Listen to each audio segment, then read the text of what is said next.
La colère des bonnets rouges s'est propagée à la France entière, mais c'est en Bretagne qu'elle est la plus virulente. Hier, des incidents ont eu lieu dans les Côtes-d'Armor. 5 nouveaux radars ont aussi été détruits.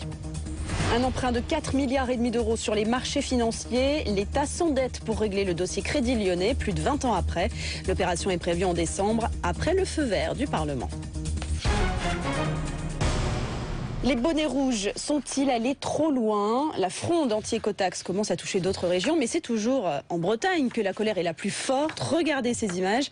Hier, ce sont 5 radars qui ont été pris pour cible, notamment à Jugon-les-Lacs. Sur ces images, dans les Côtes-d'Armor, vous le voyez, le radar a été littéralement réduit en miettes. Édouard Bonamour, Annie Bazar avec Elsa Mondingava.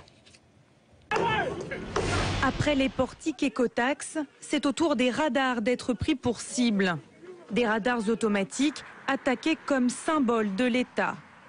Que les radars sont assimilés à une taxe. La preuve, on les dégrade en même temps que les portiques écotaxes. Aujourd'hui, les Français ne reconnaissent plus dans le radar un élément de sécurité routière. On est passé sur un objet qui symbolise la taxe, qui symbolise l'impôt. 5 radars ont été vandalisés cette nuit en Bretagne. Ils s'ajoutent aux 28 déjà détruits dans la région depuis le début du mois. Pour l'État, l'ardoise s'alourdit. Pourtant, du côté du ministère de l'Intérieur, on reste silencieux. On renvoie vers les préfectures qui se veulent prudentes. Il ne faudrait pas faire d'amalgame, en effet, entre ces tentatives de destruction et le mouvement en cours actuellement en région Bretagne. Pour le moment, nous ne sommes pas en mesure de faire ces corrélations-là. Les bonnets rouges hésitent également à prendre position sur ces dégradations. J'ignore qui sont les instigateurs du mouvement, je ne peux pas aller condamner.